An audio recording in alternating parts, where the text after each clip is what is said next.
গুরুত্বপূর্ণ সংসদ সদস্য জনাব সালাউদ্দিন আহমেদ বলেছেন যে ৭০ অনুচ্ছেদ মেনেই যেহেতু বিরোধী দল ভোট দিল, তাহলে তারা যে ৭০ অনুচ্ছেদের অনেক সংস্কার টংস্কার চাইতো, এই ব্যাপারটা আসলে অনেকখানি নাই হয়ে গেছে। মানে উনি ওনার ভাষায় বলেছেন যে তাহলে তো তারা মেনে নিয়েছে ৭০ অনুচ্ছেদ রেখেই ভোটাভুটি করা যায়।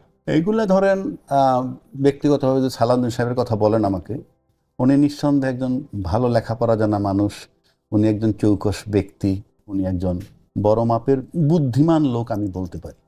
কিন্তু সেই তুলনায় এই কথাটা মানে ওনার সাথে যায় না, ওনার সাথে যায় না। এই ৭০ অনুচ্ছেদের ৭০ অনুচ্ছেদ যদি উনি বলে, এটার মানে হচ্ছে আমি মেনে নিলাম। আরে ভাই, আমরাও তো মেনে নিচ্ছি সব। আপনি কথা দিয়ে যদি কথা না রাখেন, আপনি সকালে একটা কথা বলেন, বিকেলে একটা বলবেন, যদি না রাখেন, মেনে না নেন, আর আমার যদি ক্ষমতা না থাকে, যেমন শেখ হাসিনা মানতে ছিল না 15 বছর, তারপরে যখন যে কোনো একটা ক্ষমতা আসলো, যেভাবেই আসুক ক্ষমতাটা, তাকে চলে যেতে হয়েছে। তা আপনারা যদি এখন একই রাস্তায় হাঁটেন, আপনি মানবেন না, মাইনেন না। তা আপনি বলছিলেন যে ৭০ আচ্ছা, অনুচ্ছেদ এইবার আসুন। এড়িয়ে যাওয়ার জন্যই বা হ্যাঁ। এটা সংশোধনটাকে এড়িয়ে যাওয়ার জন্যই আগেই আগে নির্বাচন রাষ্ট্রপতি করছে। নির্বাচনটা হয়ে গেছে। কেননা কিন্তু ধরেন পরে হলেও তো মির্জা ফখরুল সাহেবই নির্বাচিত হইতো না।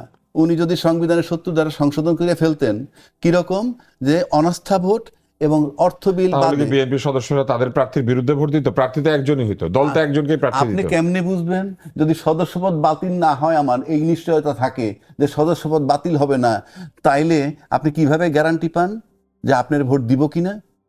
আর তখন তো আপনার গোপন ব্যালটে যেতে হবে। কেন বলছি? ৭০ অনুচ্ছেদ আপনার কি কি দিচ্ছে সেটা আগে শোনেন। জনগণ স্বাধীনভাবে আপনাকে ভোট দেয় এলাকায়। তো জনগণ স্বাধীনভাবে ভোট দিয়ে একজন এমপি বানায়। বানানোর পর যখন তাকে পার্লামেন্টে পাঠায়, তখন ৭০ অনুচ্ছেদ তাকে স্বাধীনভাবে ভোট দেওয়া থেকে বারিত করে। সে আসলো কিন্তু সবাই স্বাধীন ভোট নিয়ে, উনি এসব পরাধীন হয়ে গেলেন ৭০। দলের অধীন হয়ে গেলেন। ওই তো দলের অধীনে থাকা মানে ৭০ অনুচ্ছেদের দোহাই দিয়ে তাকে পরাধীন করলেন। হ্যাঁ, তিনি তার নিজের বিবেচনা থেকে আর দিবেন না, দল যাকে বলবে রাইট, কালেকটিভ ডিসিশন। ২ নম্বর, এই ৭০ অনুচ্ছেদ আপনাকে আপনার বিবেক মতো কাজ করতে দিচ্ছে না। ৩ নম্বর, এই ৭০ অনুচ্ছেদ এর বদৌলতে আপনার লোভমোহ এত বেশি যে আপনি আপনার বিবেককে বিকিয়ে দিতেছেন। কি দাও না, রাষ্ট্রপতি যারে বানিয়েছেন আমার সদস্যপদ থাকুক। তার মানে আপনার নিজেরও কোনো বিবেক বিবেচনা, বিবেক বিসর্জন দিয়ে আপনি আপনার শুধু সংসদ সদস্য পদটা টিকিয়ে রেখে তারপর আপনাকে ভোট দিচ্ছেন। এটা হইল ৭০ অনুচ্ছেদ। আবার ৭০ অনুচ্ছেদ একজন বিবেকের ভোটার তার বিবেকের বিরুদ্ধে ভোট দিয়ে নিজের সদস্যপদ টিকায় রাখে, যেমন বললাম। একইভাবে জনগণ তাকে একটা পরাধীন আইনের মধ্যে নিক্ষেপ করে দেয়। এটা হলো ৭০ অনুচ্ছেদ। এখন আসেন, আপনি খালি সংবিধানের দোহাই দিচ্ছেন যে ৭০ অনুচ্ছেদ মোতাবেক নির্বাচন, ফাইন, আমি মেনে নিলাম ৭০ অনুচ্ছেদ মোতাবেক, এবং রাষ্ট্রপতি নির্বাচন করতেছেন আপনি ২৩ মোতাবেক, ১২৩ বলা আছে রাষ্ট্রপতির পদ যদি শূন্য হয় তাহলে ৯০ দিনের মধ্যে নির্বাচন। তাতে ২৩শে সেপ্টেম্বর ২০২৬ পর্যন্ত টাইম ছিল। যেহেতু এটার মধ্যে আপনি ২০ তারিখে করলে কোনো বাধা নাই। কেন করলেন সেটা তো বললামই, যে ৭০ যদি উঠে যায় সেই বই। কিন্তু একটা কথা আছে এখানে, আপনি রাষ্ট্রপতি নির্বাচনের বেলায় সংবিধানের এত দোহাই দিলেন, তাহলে ১২৩ অনুচ্ছেদে এটাও বলা আছে সংসদ যদি ভেঙে যায় ৯০ দিনের মধ্যে নির্বাচন হতে হবে। তাহলে আপনি ১৮ মাস ১৯ মাস পরে নির্বাচন করছিলেন কোন সংবিধানে? ব্যাখ্যা চাই আমরা। এটা তো ডক্টর ইউনূস সাহেব দিল তো, বুঝলাম, কোন সংবিধানে? আপনারা তো নির্বাচন করছেন তার অধীনে। আপনারা তো এই ৭-৮ মাস যে লেফট রাইট করলেন সংস্কারের নামে, আমরা তো একবারও কারো মুখে, আপনি শুনছেন কিনা জানি না, একবারও গিয়ে কেউ বলে নাই যে ইউনূস সাহেব আপনি যতই সংশোধন নিয়ে চিৎকার করেন, সংস্কার করেন, কিন্তু ৯০ দিনের মধ্যে নির্বাচন দেওয়ার কথা। ৯০ দিনের মধ্যে নির্বাচন কিন্তু বিএনপি চেয়েছিল, তখন আমি তা সবাই বলছি, তাকে সমালোচনা করেছে। ইউনূস সাহেব তো বলে নাই কেউ আপনি দিচ্ছেন না কেন নির্বাচন। এই গেল ১। ২, আমি ভাই সংবিধানের মধ্যে আছি। আমি যদি সংবিধানই মানি, তাহলে সংবিধানের চাইরের কতে বলা আছে বঙ্গবন্ধুর ছবি সব জায়গায় ঝুলতে হবে। ঝুলছে না কেন? ঝুলছে না কেন? আমি কিন্তু বঙ্গবন্ধু প্রেমিক হিসেবে বলতেছি তাও না, আমি সংবিধানের কথা বলছি। এই সংবিধানে বলা আছে শেখ মুজিবুর রহমান সাহেব স্বাধীনতার ঘোষক। ধরে নিলাম এটা রং, কিন্তু সংবিধানে লেখা আছে এই লেখা থাকা অবস্থায় শাহাবুদ্দিন সাহেব চলে গেল। কি সুন্দর একটা দেশের রাষ্ট্রপতি, উনি দুইবার দুই জিনিস পড়লেন। শেখ হাসিনা যখন সামনে বসা ছিল তখন পড়লেন কারণ এখানে তো বঙ্গবন্ধু স্বাধীনতার ঘোষক। কিন্তু এখানে তো রাষ্ট্রপতিও ঠিক ওই অর্থে স্বাধীন না, কারণ ওনার বক্তৃতা ক্যাবিনেট অনুমোদন করে এবং এটা আসলে সরকারের ভাষ্যই হয়। আমি মানলাম তো, রাষ্ট্রপতি নিজের ভাষ্য আসলে ওকে সংসদে ফাইন, দেন না। তাহলে কি করলো? তারপর সরকার তাহলে কি করলো? যা লেখা থাকে একটা, পরও একটা, কিচ্ছু আসা যায় না। এই যে ড্যাম কেয়ার, আপনি যখন আইন বানাবেন জনগণের কাছ থেকে আপনি আইন মানবে আশা করেন কিভাবে? এটা আমাদের কাছে দৃশ্য। আমরা জনাব মাসুদ কামাল আপনার কাছে আসি। নির্বাচনের জন্য 349টি ব্যালট মুদ্রিত হয়েছিল, তার মধ্যে 343টি ব্যবহার করা হয়েছে। 6 জন ভোট দেন নাই। অলি আহমেদ সাহেব 88টা ভোট পেয়েছেন এবং মির্জা ফখরুল ইসলাম আলমগীর পেয়েছেন 255টা ভোট। এবং পরে এই যে 11 দলীয় ঐক্যের যিনি পদপ্রার্থী কর্নেল অবসরপ্রাপ্ত অলি আহমেদ, তিনি বলেছেন যে সংসদ সদস্যরা ইচ্ছা মতো ভোট দিতে পারে নাই। তো ওনারা তো জানতেন যে এখানে ইচ্ছা মতো ভোট দেওয়া যাবে না, ওনারাও হুইপ করেছেন তাদের সদস্যদেরকে, আর আমাদের সরকারি দলও হুইপ করেছে তাদের সদস্যদেরকে এবং হুইপ জানিয়ে দিয়েছে যে কাকে ভোট দিতে হবে। তো অতএব আমরা তো জানতামই এই নির্বাচনের ফলাফল কি হবে, কিন্তু তারপরে এসে ইচ্ছা মতো ভোট দিতে পারে নাই, এই বক্তব্যের ব্যাখ্যা কি হতে পারে? আর আরেকটা হচ্ছে যে 6 জন যে ভোট দেন নাই তার মধ্যে মির্জা আব্বাস, ওসমান ফারুক এবং মুস্তফা কামাল পাশা, তারা ভোট দেন নাই। মির্জা আব্বাস অসুস্থতাজনিত কারণে বিদেশে আছেন। মুস্তফা কামাল পাশা এবং ওসমান ফারুক কেন দেন নাই এটা আমরা জানি না, কিন্তু খেলাফত মজলিসের আবুল হাসান বিদেশে আছেন তাই ভোট দেন না। রুমিন ফারহানা ভোট দেন নাই। না, রুমিন ফারহানা বলে দিছে সে, আমি যেখানে জয় পরাজয় কোনো অনিশ্চয়তা নাই বলেছেন। আর জামাতের বহিষ্কৃত এমপি যে গাজী নজরুল ইসলাম, তিনি তো ভোট দিতে পারবেনই না সংসদ সদস্য পদ থেকে। তার পারবেন না, মানে এবার দিতে পারতেন, কিন্তু দল থেকে বহিষ্কৃত হলে সাধারণত সদস্যপদ বাতিল হয়ে যাবে এরকম একটা বিধান আছে। উনি হয়তো লজ্জার কারণে যান নাই সংসদে ভোট দিতে। দল থেকে বহিষ্কৃত হলে তো ওনার সদস্যপদ নিয়েও প্রশ্ন ওঠে। কোথায় পাচ্ছেন আপনি? না, দল থেকে যদি কেউ বহিষ্কার করে তার এমপিগিরি যাবে না, কিন্তু দলের ব্যক্তি যদি নিজে পদত্যাগ করে দল থেকে তাহলে তারটা চলে যাবে। কিন্তু দল থেকে বহিষ্কার করলে দল যদি নৈতিক স্খলনজনিত বা অন্য কারণে নির্বাচন কমিশনকে জানায় তাহলে তার এটা যাবে না। সেখানে যতক্ষণ পর্যন্ত নির্বাচন কমিশন কোনো সিদ্ধান্ত না দেবে ততক্ষণ তো সে সংসদ এমপি, সে গেলে আজকে তাকে ব্যালট পেপার ইস্যু করতে হইতো। এখন সে লজ্জার কারণে যায় না, কোন কারণে যায় না তার সমস্যা, হয়তো তার পায়ে ব্যথা ছিল, এটা তো আপনি আমি জানি না, অথবা দল তাকে হয়তো নিষেধ করেছে যাইতে। দল তো সে নাই, দলে তো সে নাই। কিন্তু একটু আগে আমাদের রাজ্জাকি সাহেব বললেন যে পদত্যাগ করলে বা না থাকলে তার ভেতর থেকে সেটা চলে যাবে। সেটা তো ঠিক আছে, সেটা অন্য হিসাব, অন্তরে লালন করছি। এখন কথা হলো কি জিনিসটা, আপনি যে এইমাত্র যে এই সালাউদ্দিন সাহেবের যে কথাটা বললেন, সালাউদ্দিন সাহেবের ইদানিং কথাবার্তা আচার আচরণে মনে হয় যে উনি একটা অথরিটি। মাঝে মাঝে আমার কাছে মনে হয় যে উনি নিজেই একটা অথরিটি, উনি নিজে প্রচুর মানে জ্ঞানী লোক, কোনো সন্দেহ নেই, দার্শনিক লোক মাঝে মাঝে আমার কাছে মনে হয়। তো উনি যে কথাগুলি বলেছেন এই কথাগুলি এত ফানি, এত হাস্যকর কথা উনি যেটা সর্বশেষ বলেছেন যে এটা তো মেনেই তো তারা ভোট দিল, তার মানে তারা 70 ধারা মেনে নিচ্ছে, অতএব 70 ধারা আর বাতিল করার কোনো দরকার নাই। এই তো না মূল বক্তব্যটা। সরাসরি এটা বলেন নাই, তবে বলেছেন যে মেনে নিয়েছে যেহেতু তাহলে আর এটা নিয়ে। আচ্ছা, আমি বলি আপনাকে, আমার এখানে দুটো পয়েন্ট। 1 নম্বর পয়েন্ট হলো যে আমরা অনেক কিছু মেনে নিই, কিন্তু আমরা জানি এটা কালো আইন। আমরা কিন্তু কালো আইন দেশে অনেকগুলো আছে, আমরা কিন্তু কালো আইনগুলো অমান্য করি না, কারণ আইন অমান্য আমি করতে পারবো না, আমাকে আইনটাকে মানতে হবে। কিন্তু আইনটাকে আমি অপছন্দ করতে পারি এবং অপছন্দ করার কারণে এটা নিয়ে আমি মানুষের কাছে যেতে পারি এবং আইনটা বদলানোর চেষ্টা করতে পারি। এটা হলো একটা জিনিস, কিন্তু আইনটা আমি অমান্য করতে পারবো না, এটা হলো একটা পয়েন্ট। যতক্ষণ থাকে, যতক্ষণ আইনটা আছে। উনি যেটা বলেছেন যে 70 অনুচ্ছেদ মেনে নিয়ে বিরোধী দলের নির্বাচনে অংশ নেওয়ার বিষয়ে তিনি বলেন, তারা যেহেতু নির্বাচনে অংশ নিয়েছেন তাহলে বিদ্যমান সংবিধান অনুযায়ী তারা যে সংবিধান সংশোধন কমিটিতে শপথ নিয়েছেন সেটা টিকে না। এই কথাটা আরো হাস্যকর, এটা তো আরো হাস্যকর কথা, কারণ ওরা তো সংবিধান সংশোধন হলে সেটার মধ্যে 70 অনুচ্ছেদকেই সংশোধন করবে কিনা করবে এরকম কোনো শপথের মধ্যে আছে? কিন্তু কি বলে উনি, যাক ওটা বাদ দেন, ওই আলোচনা আমি যাচ্ছি না। আমার কথাটা অন্য জায়গায়। ধরা যাক জামাতে ইসলাম বলল যে 70 অনুচ্ছেদ থাকা দরকার, বলল, বিএনপিও বলল থাকা দরকার, তার মানেই কি 70 অনুচ্ছেদটা ভালো হয়ে গেল? এই সংবিধানটা তো জোরে সেটা বলছে। হ্যাঁ, এই সংবিধানটা তো আপনার বিএনপি আর জামাতের জন্য না, এটা তো গণতান্ত্রিক হইতে হবে। এইটা তো জনগণের সংবিধান। জনগণ যদি বলে তাহলে সেটা নিয়ে আলোচনা হতে হবে। তো যেহেতু জামাত বলছে অত আলোচনাই হবে না, বিষয়টা এইভাবে ভাবা উচিত না। এই যে ভাবনা চিন্তাটা এগুলিকে কিন্তু আপনার দলীয় স্বৈরতন্ত্র বলে। দল মনে করতেছে আমি যেভাবে চাই সেভাবেই দেশ চলবে, বিষয়টা এরকম না। এই জায়গাটাতে ওনাদের মধ্যে হয়েছে ক্ষমতায় চলে গেছে, তো 200-র উপরে সিট পেয়ে গেছে, আসন পেয়ে গেছে। এখন ওনারা মোটামুটি আমার ভাবভঙ্গিতে মনে হয়, সালাউদ্দিন সাহেবের ভাবভঙ্গিতে তো মনেই হয় যে ওনারা মনে করতেছে ওনারা এখন ধরাকে সরাজ্ঞান করে। ওনারা মনে করে যে পৃথিবীটা মানে ছোট্ট একটা যে সরা বাটি আর কি, এই দেশটা বোধ হয় বাটির মতো তাদের নিয়ন্ত্রণের মধ্যে আছে, যা রাখবে তাই হবে। তো বিষয়টা এরকম না রে ভাই। আপনি কি করছেন না করছেন এটা কিন্তু মানুষের মনে আছে। মানুষ কিন্তু এটা চুলচেরা বিশ্লেষণ করতেছে।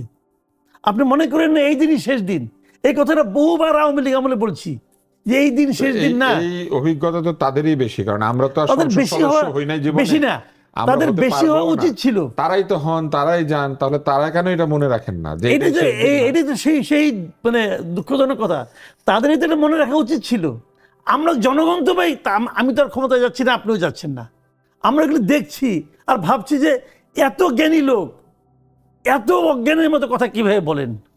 মূর্খ শব্দটা ইউজ করলাম না, কিন্তু এত জ্ঞানী লোক কিভাবে এইভাবে কথাবার্তা বলেন। না, এটা নাকি নিউটনেরও এই সমস্যা হতো। নিউটন তার যে প্রিয় পোষা কুকুর, তার জন্য নাকি একটা ঘর বানিয়েছিলেন। তো দুইটা কুকুর, ছোট কুকুরের জন্য একটা ছোট দরজা আর বড় কুকুরের জন্য একটা বড় দরজা বানিয়েছিলেন। এত অঙ্ক নিয়ে তিনি চিন্তা করতেন যে তিনি এটা বুঝতে পারেন না যে বড় দরজাটা দিয়ে ছোট ছোট কুকুরটা ঢুকতে পারে। পুরোনো একটা প্রবাদিত আছে, একজন বিখ্যাত লোক বলেছিল না যে আইন হচ্ছে মাকড়সার জালের মতো, ছোট ছোট কীট পতঙ্গগুলো আটকে যায়, পুঁটি মাছ ধরা পড়ে, আর বড়গুলো এটা ছিঁড়ে চলে যায়, তাই না? এখন আমাদের দেশে এইটাই চলছে আসলে। কিন্তু এখান থেকে আপনি বেরোবেন কিভাবে? বেরোতে তো হবে, নাকি আপনি এতে সন্তুষ্ট থাকবেন? না, আমরা কেউ সন্তুষ্ট না, কিন্তু বের হতে তো পারছি না। হ্যাঁ, পারছি না হয়তো, বাট চেষ্টাটা চালা যেতে হবে। পতঙ্গ ওই আইনের জালে আটকা পড়ে যাচ্ছে, আর যারা ছেড়ে চলে গেছে তারা তো সিঙ্গাপুরে, দুবাইয়ে ভালোভাবে আছে, এবং তাদেরকে আবার কিভাবে সম্মানের সঙ্গে আনা যায় সেই চেষ্টাও কিন্তু চলছে। এটা চলতেই থাকবে। কিন্তু এখন এইগুলি বিষয়গুলো হলো কি জানেন, মানে মূল যে প্রবলেমটা এটা হলো আপনি যখন সিস্টেমটাকে ইগনোর করবেন, কোনো একটা সিস্টেম তৈরি হতে দেবেন না, তখনই এই সমস্যাগুলি হয়। আপনি ভাবেন আপনি সংসদ সদস্য নিবেন, সংসদ সদস্য কাকে মনোনয়ন দিবেন, কার হওয়া উচিত সংসদ সদস্য, তো সেই জায়গাটাতে আপনি চেঞ্জ করে ফেলাইছেন। আপনি ইচ্ছা হলো ওকে সংসদ সদস্য বাড়াবেন, হয়ে গেল, আপনি ইচ্ছা হলো হয়ে গেল, কিন্তু এটা কিন্তু কোনো সিস্টেমের মাধ্যমে কিন্তু আসছে না। এখন এই জায়গাটা আমি একটা উদাহরণ দেবো, একটা বড় উদাহরণই দিই, যেটা অনেকে হয়তো মন খারাপ করতে পারেন। আজকে আমাদের রাষ্ট্রপতি নির্বাচিত হলেন, এই প্রসঙ্গে আমরা অবশ্যই আসবো, আপনি শুরু করেন। তো নির্বাচন কি হয়েছে? নির্বাচন কোনটা? যেটা নাকি জানাই যাচ্ছে হয়েছে, কিন্তু আমরা তো জানি কে সংখ্যাগরিষ্ঠ। না, আপনার ভোটটা তো ভোট না। এই ভোটটা কেমন জানেন? যে সংসদ সদস্য ভোট দিবেন তিনি সেখানে লিখে দিবেন তার নাম, তার স্বাক্ষর। তার মানে আপনি কাকে ভোট দিয়েছেন এটা জানা যাবে। এবং যদি আপনি দলের সিদ্ধান্তের বিরুদ্ধে ভোট দেন তাহলে আপনার সংসদ সদস্য থাকবে না।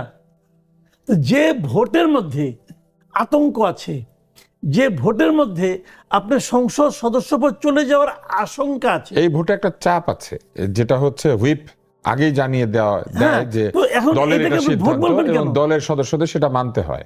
কিন্তু এটা তো ৭০ অনুচ্ছেদে সাংবিধানিক ধারা, মানতে হবে। যদি এটা সাংবিধানিক ধারাও হয়, এই ধারাটাকে কি আমরা মানে করব, মানে অনার করব? এই ধারাটা নিয়ে আমরা কি প্রশংসায় পঞ্চমুখ হব? না, এটা খুবই একটা এই নিন্দিত ধারাটা নিয়ে কি আমরা খুব আনন্দিত হব? এটা তো নিন্দিত ধারা। তাহলে যখন আপনি নিন্দিত বিষয়গুলিকে ধারায় পরিণত করেন তখন তো এগুলি ঘটবে। কিন্তু ৭২ সালের সংবিধানে ৭০ অনুচ্ছেদ যুক্ত করা হয়েছিল এই কারণে যে এর আগে পাকিস্তানের পার্লামেন্টে বিভিন্ন সময় এমপিরা টাকা পয়সা অথবা বিভিন্ন ধরনের প্রলোভনের কাছে নতি স্বীকার করতেন এবং এটাকে বলতো হর্স ট্রেডিং, মানে রাত্রেবেলা সব ঠিকঠাক হয়ে যেত, পরের দিন দেখা যেত সরকার পড়ে গিয়েছে, এটাই তো হচ্ছে, ভোট বদল হয়ে গেছে। এটা বন্ধ করার জন্য এটা করা হয়েছিল, কিন্তু শেষ পর্যন্ত দেখা গেল যে এক ধরনের দলীয় স্বৈরতন্ত্র কায়েম হলো। আপনি আমাকে বলেন দল যা বলে সেটাই করতে হয়। আচ্ছা, আপনি আমাকে বলেন হর্স ট্রেডিং হচ্ছে, তার মানে এমপি বিক্রি হয়ে যেতে পারে, এখন যে দল নিজেই বিক্রি হয়ে যাচ্ছে, এটার কি? আর বিক্রি হতে পারে এমন এমপি দল মনোনয়ন দেবে কেন? এটাও এখন তো আপনি এমপির বিক্রি থামানোর জন্য এমন ব্যবস্থা করলেন যার মাধ্যমে দলই বিক্রি হয়ে যাচ্ছে, কারণ দলকে টাকা দিয়ে সে এমপি হয়ে যাচ্ছে। যে এমপি হচ্ছে সে তো দলকে টাকা দিচ্ছে। এখন বড় পদ পাওয়ার একটা এখন তো টাকার বিনিময়ে অনেক কিছু হচ্ছে হচ্ছে। আর্থিকভাবে শক্তিশালী হওয়া। টাকা তাহলে থাকলে আপনার যে ভয় আপনি করেছিলেন তার চেয়ে তো বড় ভয় এখানে এসে হাজির হয়েছে না? তাহলে কি লাভ হলো? আমি সেটাই বলছি যে তবুও তো আমি বলতে পারি যে এই এমপি জনপ্রতিনিধি, ওই এলাকার জনগণের কাছে তাকে জবাবদিহি করতে হয়। তো সেক্ষেত্রে 70 অনুচ্ছেদটা কোনো অনুচ্ছেদ, এটা কোনো গণতান্ত্রিক অনুচ্ছেদ হতে পারে না। এটা হলো দলীয় একটা কায়েম করা হয়েছে প্রশ্ন এখানে। আছে, সেটা হচ্ছে যে এই যে আমাদের রাষ্ট্রপতি নির্বাচন, সেই নির্বাচনে কোন সাধারণ প্রার্থী অর্থাৎ একজন সাধারণ নাগরিক কখনো প্রার্থী হতে পারে না। এই কারণে যে দল যে সংসদে আছে সেই রাষ্ট্রপতিকে মনোনয়ন দিবে। কিন্তু একজন ব্যক্তি যদি মনে করেন যে আমি সংসদের কাছে গিয়ে রাষ্ট্রপতি হওয়ার জন্য আমার নাম জমা দিব এবং সংসদ সদস্যরা আমাকেও তো ভোট দিতে পারে না, আপনাকেও পারে, এরকম কোনো সুযোগ কিন্তু নাগরিকদের নাই। আমি বলি এটা আমাদের কিন্তু ছিল। রাষ্ট্রপতি পদটাকে একেবারেই দলের হাতে ছেড়ে না, দিয়েছে। আমি বলি আপনাকে, এটা কিন্তু একসময় ছিল। এটা 91 সালে এই নিয়মটাকে চেঞ্জ করা হয়েছে। কিভাবে চেঞ্জ? দুজন লোক লাগে, একজন প্রস্তাবক লাগে, একজন সমর্থক লাগে। যে কোনো দুজন এমপি, যেহেতু এমপিরাই ভোটার, যে কোনো এমপি কিন্তু আপনার সমর্থক অথবা প্রস্তাবক হতে পারে, এবং এটা স্বতন্ত্রটা হতে পারে, যে কেউ হতে পারে।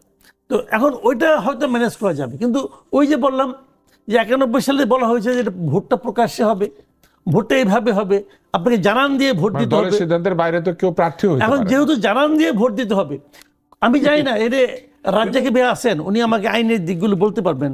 আপনি যদি 70 অনুচ্ছেদটা পড়েন, সেখানে কিন্তু বলা হয়েছে যে সংসদে যদি দলের বিরুদ্ধে আপনি দেন, তাহলে এই যে ইলেকশনটা হলো, এখন কি সংসদ চালু আছে? না, সংসদ চালু নেই এখন। তাহলে এটা কি কোনো সংসদীয় কার্যক্রম? নো। এটা কিন্তু চিফ ইলেকশন কমিশনার যিনি আছেন, তিনি এটা রিটার্নিং অফিসার হিসেবে আছেন। কিন্তু খেয়াল করেন, তাহলে এখানে যদি এটা যদি সংসদীয় কাজ না হয়, তাহলে সংসদে দলের সিদ্ধান্ত যেটা এটা সংসদের দলের সিদ্ধান্ত না, এটা কি নির্বাচন হচ্ছে, এটাকে আপনি সংসদীয় কাজের মধ্যে ঢুকাচ্ছেন কেন? এবং ওই ঢুকিয়েই কিন্তু আপনি হুইপিংটা করছেন যে আপনি আমার হুইপিং এর বাইরে যাইতে পারবেন না। মানে সংসদটারে ভোট কেন্দ্র বানাইছেন। সংসদে ভোট কেন্দ্র বানাইছে, এটা তো আসলে হতে হয় না। তো আসলে এই জায়গাতে এই আইনের এই ব্যাখ্যাটা ওনারা দেন না কেন আমি এটা বুঝি না। ব্যাখ্যাটা শুরু করবেন, মাঝখানে বিরতি নেব, বিরতির পর আবার আপনার কাছে ফেরত না, আসবো। তাহলে ভেঙে গেল তো না, একটু বিষয়টা। ব্যাখ্যাটা দেন, আমরা একটু ভেঙে ভেঙেই করি। আচ্ছা, প্রথম একটা পার্ট বলি। আপনি বলছেন যে নির্বাচনে সাধারণ নাগরিক তো অংশগ্রহণ করতে পারতেছে না। এই যে হ্যাঁ, কারণ এইখানে দল যাকে দেবে শুধু সেই পাবে। আমি সেটাই বলছি। আপনি বাংলাদেশের নাগরিক সাধারণ হয়ে যায় কেমনে জানেন? আপনি তো এটা জানেন যে একটা মুসলমান ছেলে একটা হিন্দু মেয়েকে ভালোবাসে, কথার কথা বলছি। এখন মুসলমান হইতে হবে, সে কি করে? তার বয়স 25, সে একটা এভিডেভিট করে মুসলমান হয়ে গেল। কি সুন্দর না? একটা এভিডেভিট করে হিন্দুর থেকে মুসলমান হয়ে যায়। বিয়ে হয়েছে না এরকম? আমাদের দেশে হয় হয়তো। আচ্ছা, তার সে মুসলমান হয়ে গেল, কিন্তু ইনফ্যাক্ট কি সে মুসলমান হয়েছে? 25 বছরের কালচার চেঞ্জ হয়ে গেল একটা এভিডেভিট দিয়ে না, 300 টাকা। কারণ ধর্ম তো বিশ্বাস এবং আস্থার সেই বিষয়। জন্য আমি বলছি এটা তো একটা দলিল করার না, বিষয় না। আমাদের রাষ্ট্রপতি নির্বাচন তো এরকম পদত্যাগ করছেন না দল থেকে, হুম, তাহলে সাধারণ হয়ে গেল না? এটা হাস্যকর বিষয় না? আমি জীবনে 40 বছর একটা রাজনীতি করলাম, আমি শুধু করলাম যে আমি এখন নিরপেক্ষের লোক হিসেবে নির্বাচন করব, পদত্যাগ করলাম, ব্যাস আমি নিরপেক্ষ হয়ে গেলাম। দিস ইজ বাংলাদেশ, সেটা আপনাকে মেনে নিতে হয়। তা আপনি যে বললেন সাধারণ লোক হয় কি না, এই সাধারণ লোক তো, সে তো দলীয় কোনো পদ নাই। এই জন্য বললাম যে সাধারণ হয়েছে। না, একদম সদস্য পদ থেকেও সরে যেতে, হ্যাঁ, সেটা তো কোনো সম্পর্ক নেই। সেজন্য তো সাধারণ হয়ে গেছে। ওই এভিডেভিটের মতো আমার অন্তরে কিন্তু সেই দলই, মানে ইন্টারনাল গার্মেন্ট চেঞ্জ হয় নাই, এক্সটার্নাল গার্মেন্ট চেঞ্জ করছি। বিষয়টা হলো এরকম। একটু আগে যেটা বলছি, এখন আপনি আসেন, এই যে সংস্কার কমিশনের তো প্রস্তাব ছিল 70 অনুচ্ছেদকে সরিয়ে ফেলা, তারপরে সেটাই বলছি। রাষ্ট্রপতির ক্ষমতা না না না না, বৃদ্ধি। সেটা এইটাই বিএনপি দলও কিন্তু একমত ছিল। এটা যেহেতু বিরতির পরে আসবেন, সেই জন্য সব বইলে ফেললে সময় পাবেন না, চটকে কাইতে দেবেন। তবু আমি আপনাকে বলছি, যেহেতু একটা সংশোধনের ব্যাপার আসছে, সামনের অধিবেশনে আসবে এবং সংশোধন করতে হবে, জুলাই কিন্তু আমি অক্ষরে অক্ষরে পালন করব, হর হামেশা বলতেছি। এবং সেখানে 70 নিয়ে তারা একমত হয়েছিল যে অর্থ বিল এবং অনাস্থা, এই দুইটা বিষয় বাদে বাকিগুলো স্বাধীনতা দেওয়া হবে। তো এটা তো হলো না স্বাধীনতা, এটা আগের নিয়ম চলে যাবে। আগের নিয়ম সংশোধন করিনি তো। সংশোধন করার পর 24শে সেপ্টেম্বর পর্যন্ত প্রেসিডেন্ট নির্বাচনের টাইম ছিল 90 দিনের হিসাবে। আপনি 27 দিনের মাথায় নির্বাচন করছেন, কারণ যদি কোনো কারণে 70 অনুচ্ছেদ নিয়ে আটকাই পইরা যায় এই সংশোধন করতে গেলে, 213টা আসন তো তাদেরই। সুতরাং অন্য দল না গেলেও তো আপনি নোট অফ ডিসেন্টের যেগুলো দিচ্ছেন তার সেখানে আপনার এইটা আপনার পক্ষে আছে। আপনারাই বলছেন আস্থা, অনাস্থা এবং অর্থবিল বাদে বাকিটা। ওই ভয়ে তড়িঘড়ি করে আপনি এখন নির্বাচনটা করে নিলেন। আমাদের সাবেক মানে প্রধানমন্ত্রী 70 অনুচ্ছেদের উপরে নির্ভর যেভাবে করছে, আপনারাও চান্সটা নিয়ে নিলেন। এটাকে বলা হয় সুযোগের সদ্ব্যবহার। কেননা যদি কোনো ঘটনা ঘটে যায়, দুর্ঘটনা ঘটতে পারে তো, নাহলে হুই পাবার ধমক দেয় কেন? 70 অনুচ্ছেদ থাকার পরও কিন্তু বলতেছে ভোট কিন্তু দিতে হবে, নাইলে বেকার। আমরা আবার আসলে আমরা কথা বলছিলাম রাষ্ট্রপতি নির্বাচন নিয়ে। আমরা দেখতে পাচ্ছি যে একদিকে যেমন এই নির্বাচনের মাধ্যমে আমরা নতুন রাষ্ট্রপতি পেলাম, যদিও আপনাদের দুজনই বলেছেন যে এই নির্বাচন আসলে ওই অর্থে একটি মুক্ত স্বাধীন নির্বাচন নয়। 70 অনুচ্ছেদ রয়েছে, দলীয়ভাবে নির্বাচিত রাষ্ট্রপতি আসলে তিনি যতই নির্দলীয় হন না কেন, এই মন্তব্যগুলি আপনাদের মধ্যে থেকে এসেছে। এবং আরেকটি বিষয় হয়েছে যেটি নিয়ে আমরা একটু আলাপ করতে পারি। এই যে এই রাজনীতির মধ্যে আমরা দেখতে পাচ্ছি যে নারীকে এক ধরনের আলাদা করে ফেলার প্রবণতা তৈরি হচ্ছে। আমরা টিএসসিতে দেখলাম যে নারী পুরুষ আলাদা খাবে, সেজন্য একটা পর্দা দিয়ে একটা ঘরের মতো বানানো হয়েছে। এবং এইটা ঢাকা বিশ্ববিদ্যালয়ের মতো উদার মুক্ত গণতান্ত্রিক পরিবেশে এই টিএসসিতে ছেলেরা মেয়েরা আলাদা আলাদা পর্দা খাটিয়ে খাওয়া দাওয়া করবে, এটা নিয়ে বেশ সমালোচনা হয়েছিল। এখন আমরা নতুনভাবে দেখতে পাচ্ছি যে ঢাকা শহরে নারী চালিত, নারী ব্যবস্থাপনায় গোলাপি রঙের বাস চালু হয়েছে এবং সেটা নারীরাই চালাচ্ছেন। যদিও হেনস্থা ও ঠাট্টা বিদ্রুপের জবাবে নারী চালকেরা বললেন তারা দমবেন না, তাদেরকে নাকি হেনস্থা করা হচ্ছে এবং তাদেরকে নানান ধরনের বিদ্রুপ করা হচ্ছে, ট্রল করা হচ্ছে। এবং এইটা নিয়ে অনেকে অভিযোগ করেছেন। ঢাকা, বগুড়া ও চট্টগ্রামে মোট 13 রুটে 14টি বাস চালু করা হয়েছে এবং এখানে একতলা 10টি রুটে এবং 9টি দ্বিতল বাস চলছে। তো একটি একতলা এবং 9টি দ্বিতল বাস। আপনাদের দুজনের কাছে আমার প্রশ্ন, নারীর জন্য আলাদা বাস চালু করে দিলে কি আসলে নারী অধিকতর নিরাপত্তা অনুভব করবেন, নাকি তাদের যাতায়াতের সুবিধা হবে? আর দ্বিতল বাসই বা কেন?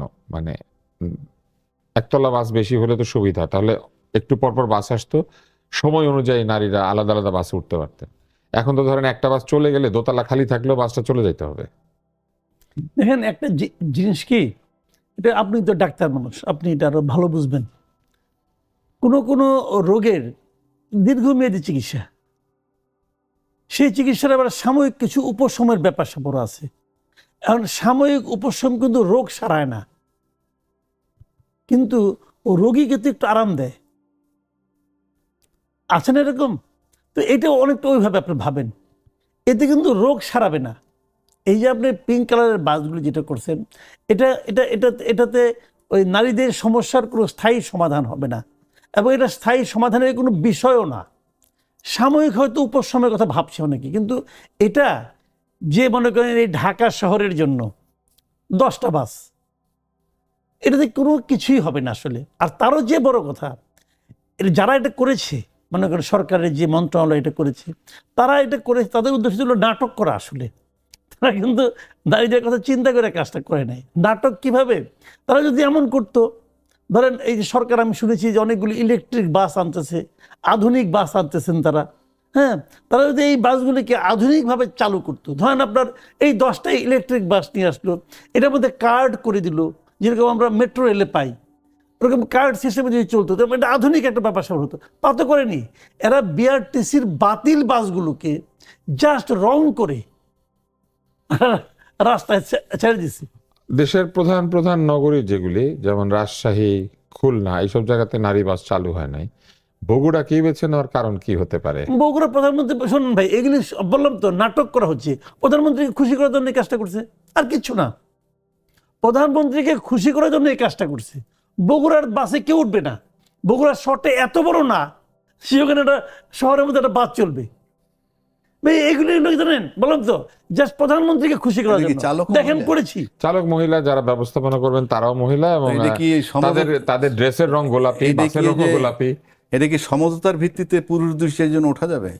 না, না, উঠতে ওঠা পারবে না। যাবে না। এবং এটা না, নিয়ে না, ওই অনেকেই যে সমঝোতার ট্রল যেটা ভিত্তিতে- হচ্ছে, সমঝোতা হবে না। জনাব সমঝোতার রাজ্জাক, আপনার ভিত্তিতে কাছে টাকা আসি, পয়সা দিলে যে কোনো চাঁদা ট্রলটা হয় না। হচ্ছে, সেই ট্রলে একাধিক পুরুষ প্রশ্ন করেছেন যে স্বামী স্ত্রী একসাথে রওনা দিলে স্ত্রী কি নারী বাসে উঠে যাবেন কিনা, আর ওইটা সমঝোতার ভিত্তিতে হাজবেন্ড কি সাহেব পুরুষ হিসেবে বাসে উঠবেন কিনা, এই ধরনের ট্রল হচ্ছে, মানে অনেক ধরনের রসিকতা হচ্ছে। এগুলি হালকা রসিকতা। আচ্ছা, আমি আপনাকে- হালকা রসিকতা আমি এটা- হচ্ছে। আমি বিষয়টাকে এবং সেই যদি- সব রসিকতা নিয়ে নারী চালকরা বলেছেন যে আপনি তারা ওগুলো যদি- পাত্তা দিচ্ছেন না। আপনি যদি বিষয়টাকে সিনসিয়ারলি নেন, তাহলে আপনাকে চিন্তা করতে হবে সেটা কি।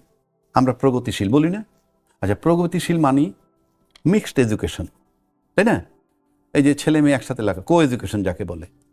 আবার নারী এই রাস্তা দিয়ে হাঁটবে, পুরুষ এই রাস্তা দিয়ে হাঁটবে, এটা কিন্তু আমরা চাই না। প্রগতিশীল বলতে যা বোঝায়, এটা চায় কারা? এটা কিন্তু জামাতের থিওরি, যে নারী আবরণের মধ্যে থাকবে, পৃথক থাকবে, বা ইসলামী দল যারা করে, বা ইসলামী চিন্তাবিদ যারা তারা করে। তাহলে বিষয়টা কেমন দাঁড়াচ্ছে? বিষয়টা দাঁড়াচ্ছে কেমন? আপনি নারী পুরুষ আলাদা খাবে বলতেছেন, নারীর আলাদা বাস হবে। আবার নারী পুরুষ একসাথে যে বাসে ওঠে, সেখানে নারী বলতেছে তার অধিকার, নারী পুরুষের সমান অধিকার, তার সাথে তার জন্য সিটটা ছেড়ে দিতে হয়। বাট আমি বহির্বিশ্বে দেখছি প্রতিবন্ধী এবং প্রেগনেন্ট মহিলা বা অসুস্থ মহিলা যদি থাকে, তার জন্য আসনটা ছেড়ে দিতে হয়, এবং এটা দিবে, এটা যৌক্তিক। এটা একটা অসুস্থ পুরুষ হইলেও ছেড়ে দিতে পারে। কিন্তু আপনি প্রগতিশীলতার নামে যেটা করতেছেন, এটা তো আপনাদের সাথে যায় না। আমি বলছি না এটা ভালো নাকি মন্দ, সেখানে আমি যাচ্ছি না, কিন্তু আপনাদের সাথে যায় না। আবার উদারের সংজ্ঞা যদি আপনি আনেন, একজন ইসলামী চিন্তাবিদ, তাকে আপনি বলবেন আপনি কট্টর, কিন্তু সে যদি প্রগতিশীল হওয়ার জন্য কোনো বারে মদ খাইতে ঢুকে, তাহলে আপনি আবার বলবেন আচ্ছা হুজুরে আবার মদ খায় কেমনে? আরে ভাই, কোন দিকে যাবে তাহলে?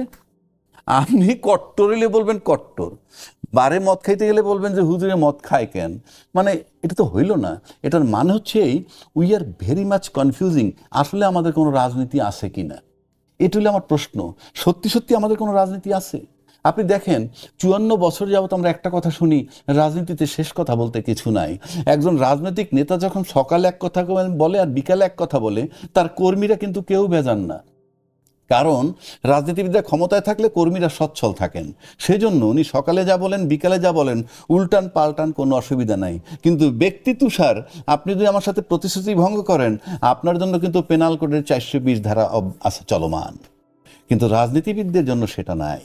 রাজনীতিবিদরা প্রকাশ্য জনগণের কথা দিয়ে আসলেন, আমরা ক্ষমতায় গেলে এই এই করব, এই জিনিস পালন করব। আপনি এসে করতেছেন না, আপনার অ্যাকশনটা কি? আপনার বিরুদ্ধে অ্যাকশন নেবে কে? Who will bell the cat? Action নেবে জনগণ, যেমনিভাবে হাসিনাকে তাড়াইছিল।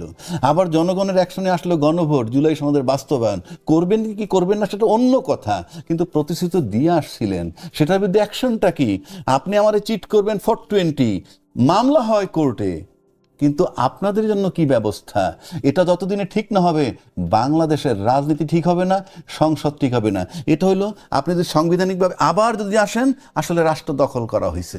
শেখ হাসিনাকে তারাই দিছে, ইউনূস সাহেব আসছিল, আবার ইউনূস সাহেবের চাপে রেখে তারাই দিয়ে সংবিধান বহির্ভূত নির্বাচন করে আবার আপনারা বসে গেছেন। Let us see what. কিন্তু প্রশ্ন তোলাই কি গণতন্ত্রের সৌন্দর্য না? অবশ্যই সৌন্দর্য, এবং সেটাকে আমার কাছে মনে হয় যে রাজনীতিবিদদের চিন্তা করা উচিত যে টকশোতে যারা যাই বলুক না কেন, এটা আমি মনে করি একটা সেল থাকা দরকার, তাদের একটা উইং থাকা দরকার, যে কে কি বলে এটা নোটে নাও।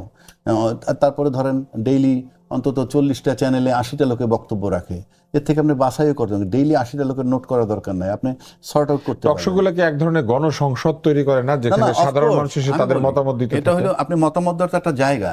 যেমন আপনি এই আমি নিশ্চিত করে বলে দিচ্ছি, 70 অনুচ্ছেদ ছাড়াই আমরা যে আইন শৃঙ্খলা পরিস্থিতি নিয়ে আলাপ করি, আমরা মব নিয়ে আলাপ করি, চাঁদাবাজি নিয়ে আলাপ করি, কার সিনায় বল আছে সরকারি দলের একজন সংসদ সদস্য এই কথাটা বলবে আইন শৃঙ্খলা অবনতি হয়েছে, মব চলমান, চাঁদাবাজি চলমান? আই এম থ্রোয়িং চ্যালেঞ্জ যে কোন পার্লামেন্টের লোকটা বলতেছে।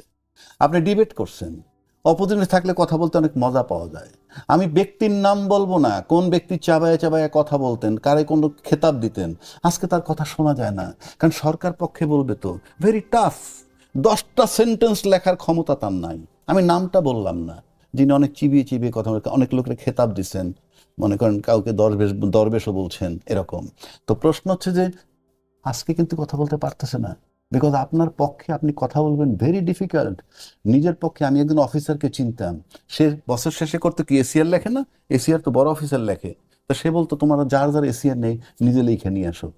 কেউ পারতো না, এসে মাপ চাইতে পারে, তো স্যার আপনি খালি লিখে দেন আর যাতে সামনে না আটকায়, বলতো যে এসিআরটা লিখে নিয়ে আসো। এই প্রশ্নটা আমি এই জন্য করেছি যে আসলে মতামত প্রকাশের যে জায়গা, সেই জায়গাটি কিন্তু গণমাধ্যম নিশ্চিত করে, এবং গণমাধ্যম নানাভাবে প্রকৃত মতটাকে তুলে আনার চেষ্টা করে, এবং অসংখ্য ভিন্ন ভিন্ন মতামতের মধ্যে থেকে আসল মতামতটাকে খুঁজে পাওয়ার কাজটা নীতি নির্ধারকরা করবেন বলে আমরা আশা করি। কিন্তু আমরা লক্ষ্য করছি যে বহু জায়গাতেই নীতি নির্ধারকরা সেই মতামতগুলিকে গ্রাহ্য করছেন না। তার মধ্যে একটি হচ্ছে ভয়াবহ দলীয়করণ। নিজের দলের লোকদেরকে সব জায়গায় বসিয়ে দিতে হবে, এই সংস্কৃতি আগে ছিল, সেই সংস্কৃতি থেকে তো এই সরকারও পুরোপুরি বেরোতে পারছে না। এটা একদমই পারছে না, বিরতি পাচ্ছে না। মানে কি, আমি তো মনে করি যে এই সরকারের দলীয়করণ অতীতের যে কোনো সময়ের দলীয়করণের চেয়ে বেশি। এত দ্রুত এত দলীয়করণ আর কখনো হয় নাই। ভেরি ইন্টারেস্টিং কিন্তু। এবং আমার বিশ্বাস, আমি এখনো বিশ্বাস করি এগুলো আসলে মূল যারা দলের যে মূল নেতা তারা জানেও না। কারণ ধরেন আপনার তাঁত বোর্ডের এই চেয়ারম্যান কে হবে, এটা প্রাইম মিনিস্টার জানে বলে আমি মনে করি না, এরা করে ফেলে। এবং আমার ধারণা এখানে অনেক ধরনের ইজারাদারি হয়। কেউ একজন বলে যে তোমাকে অমুক বোর্ডের চেয়ারম্যান বানাই দিব, আসো আমি ব্যবস্থা করো, টাকা পয়সার লেনদেন হয় এবং তারপরে হয়। বিআরডব্লিউটিসির চেয়ারম্যান বানানো হয়েছে যাকে, তিনি বিএনপির সহ ধর্ম বিষয়ক সম্পাদক। আমি বললাম যে সহ ধর্ম বিষয়ক সম্পাদকের সঙ্গে বিআইডব্লিউটিসির কি সম্পর্ক, চেয়ারম্যান হয়ে গেছে। আমাদের নদীপথ খুবই বিপদ সংকুল, ধর্মের না আল্লাহ আল্লাহ ডাকতে ডাকতে এখানে যেতে হবে, সেই জন্য ভাবেন এই সরকার আসার পর 28টা বিশ্ববিদ্যালয়ে ভিসি নিয়োগ করা হয়েছে, 28টা। আপনার কোন আত্মীয় স্বজন? এবং 28টা বিশ্ববিদ্যালয়ে ভিসি দিয়ে নিয়োগ করা হয়েছে। আমি যতটুকু জানি যে ঢাকায় বিশ্ববিদ্যালয়ের সাদা দলের একজন লিডার আছেন, টিচার, উনি এগুলি ইজারাদার, উনি ইজারাদার এগুলো। ওনার সঙ্গে যার যার সম্পর্ক ভালো তাদেরকে নিয়েছে। আমি 3টা বিজ্ঞান ও প্রযুক্তি বিশ্ববিদ্যালয়ের কথা বলতে পারবো যাদের ভিসি হয়েছেন একজন আরবি ডিপার্টমেন্টের টিচার, একজন সমাজ কল্যাণের, হ্যাঁ, এই ধরনের টিচার। মানে এরা সায়েন্সের টিচার না। ভিসি যেহেতু অ্যাডমিনিস্ট্রেটিভ পদ, ওকে ওকে তো অ্যাডমিনিস্ট্রেটিভ পদ, এই যে আমি কথাটা বললাম, এই বলার সুযোগটা তো আমি পেতাম না যদি একটা সায়েন্সের টিচার আনতেন আপনি। এখন আপনি দলের লোক দিতে চান, দেন রে ভাই, দলের লোকই দেন। সায়েন্সের টিচারের মধ্যে ভালো বিএনপি সমর্থক নাই যে একটা। এখন তো অবস্থাটা কি দেন, বাংলাদেশের অবস্থা দেখেন, আমার কাছে খুব হতাশ লাগে। একটা ইউনিভার্সিটির টিচার, আমরা তো আগে যখন ইউনিভার্সিটিতে পড়তাম, বিশেষ করেন আমি টিচারদের দিকে তাকাই থাকতাম, আমার কাছে মনে হতো যে বিশ্ববিদ্যালয়ের শিক্ষক সে ওদের ভিন গ্রহ থেকে আসছে। হ্যাঁ হ্যাঁ, এটা আমাদের এরকম আমাদের কাছে মনে হতো, কিন্তু সবার মধ্যে ছিল। এখন ইউনিভার্সিটির টিচার আওয়ামী লীগ আমলে 10 জনকে ধরলে পরে 9.5 জনই আওয়ামী লীগ করতো, এখন আবার 9.5 জনই কিন্তু বিএনপি করে। তাহলে ইউনিভার্সিটির টিচার তো বিএনপির অভাব নাই, আপনাকে সায়েন্সের লোকই দেন, তা দেয় না কেন? দেয় না ওই যে ইজারাদার বলছি, উনি আগে কিছু খেয়ে ফেলাইছে, উনি এগুলি ম্যানেজ করতেছে। তা না হলে ঢাকা ইউনিভার্সিটিতে আমাদের প্রধানমন্ত্রী গিয়েছেন, যে উনি বলতেছেন যে শিক্ষাঙ্গনে নিয়োগের ক্ষেত্রে দলীয়করণ করা যাবে না। যখন উনি বলতেছেন ওনার দুই পাশে যে 2 শিক্ষক আছে, এরাই দলীয় শিক্ষক, এরাই দলীয় শিক্ষক, মানে উনি জানেনও না। এই বিষয়টা আমাদের ঢাকা মেডিকেল কলেজের যে অ্যালামনি হয়েছে এবার, মানে অ্যালামনি ডে, সেখানে হয়েছে। মাননীয় প্রধানমন্ত্রী যখন গিয়েছেন, শুধুমাত্র তার দল করেছেন আগে এমন ছাত্রদেরকেই পাস বিতরণ করা হয়েছে, ছাত্রছাত্রীদেরকে, এবং তারাই সেখানে উপস্থিত ছিলেন, তারাই প্রশ্ন করেছেন এবং তিনি তাদের উত্তর দিয়েছেন।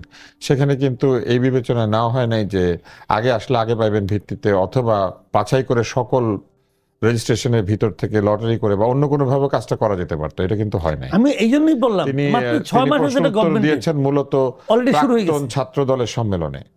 আমি এটি বললাম তো যে মাত্র এই গভর্নমেন্টের মধ্যে 6 মাস, 6 মাসের মধ্যে দলীয়করণ যে চেহারা পাচ্ছে, আমি বিশ্বাস করেন 6 মাসের মাথায় আমি আগের কোনো গভর্নমেন্টে এত দেখিনি। আমরা এখন শেষ করবো এই অনুষ্ঠান, তবে তার আগে 1 মিনিটের একটা মন্তব্য নিতে চাই জনাব আবু হেনা রাজ্জাকি আপনার কাছে। এই দলীয়করণ কি আদালত হচ্ছে, মানে যারা আইনজীবী তাদের সমিতির মধ্যে অথবা অন্যান্য জায়গাতে? কেননা এই দলীয়করণটা যাতে না হয়, হইলেও যাতে কোয়ালিটি আসে, সেটার জন্যই ছিল এই আন্দোলন, এবং তার সাথে হ্যাঁ, আমরা তো সংস্কারটা শুনেছিলাম না, না, ফুটানা সেটা- মেধা। হ্যাঁ, সেইটার জন্য সংস্কারটা প্রয়োজন ছিল। আপনি যদি সংস্কারটা, যেমন আপনি বাসে উঠে যদি ক্যাশ পয়সা দেওয়ার ট্রানজ্যাকশন না থাকে, শুধু কার্ডের সিস্টেম, কথার কথা বলছি, আপনি চুরি করতে পারবেন না। অর্থাৎ আপনার সিস্টেমটাই যদি এমনভাবে করা থাকে যে আপনার সুযোগ নাই অযোগ্য লোকের নিয়োগ দেওয়ার, তাইলে হবে। যেমন আমাদের প্রতিষ্ঠানে আপনার ডাক্তার, আপনার অনেক বন্ধু ছিল ডাক্তার এবং মানুষ হিসেবে অসাধারণ ছিল, আছেন এরকম, কিন্তু সে যখন ঢাকা মেডিকেল কলেজে ঢুকছে, এই মাথা থেকে ঢুকে যখন ওই মাথা থেকে বেরোয় সরোয়ার্দী হাসপাতালে গেছে, তখন কিন্তু তত্ত্ব লোহা ঢুকিয়ে দিছে, স্ক্রু হয়ে বেরোয় গেছে। অর্থাৎ প্রতিষ্ঠান তাকে করাপ্ট করছে, এবং ওখান থেকে বের হইয়া সরোয়ার্দীতে গেছে কেন, আরো বেশি বেতনে গেছে। এই বিষয়গুলো, আপনার বন্ধু ভালো, মানুষ হিসেবে ভালো, প্রতিষ্ঠানে ঢুকলে সে নষ্ট হয়ে যাচ্ছে। যেমন একজন ব্রিগেডিয়ার যখন সিএমএইচ চালায়, আপনি সেই সিএমএইচ গিয়ে দেখেন ঝকঝক চকচক করে। সেই ব্রিগেডিয়ার যদি ঢাকা মেডিকেল কলেজে এনে বসায় দেন ডাইরেক্টর হিসেবে, আমি বসে চ্যালেঞ্জ দিলেও করছি, আসলে তো কোনো উপায় নাই। আমি সেই চ্যালেঞ্জ করলাম ওই ব্রিগেডিয়ারে, ঢাকা উনি মেডিকেল ঠিক করতে কলেজকে পারেন। উনি পারবেন না এই জন্য যে 1000 বেডে 5000 রোগী থাকে। বিষয়টা তো ওইখানে, আর সেই সংস্কারগুলোই দরকার ছিল, সেই সিস্টেমের যে পরিবর্তন। এই সিস্টেম চলমান থাকবে, দেশ এই হিসাবে চলবে, এবং ওই সিঙ্গাপুরে দাঁড়ায় বলবেন উন্নতি হয়েছে, এইখানে এসে দাঁড়ায় বলবেন উন্নতি হয় নাই। Very simple. তো আমরা একটা কাজ করতে পারি, আমাদের নবনির্বাচিত মহামান্য রাষ্ট্রপতিকে আমরা অভিনন্দন জানাতে পারি, সেটা জানাবেন, এবং সেই অভিনন্দনটা আমরা জানাতেও চাই।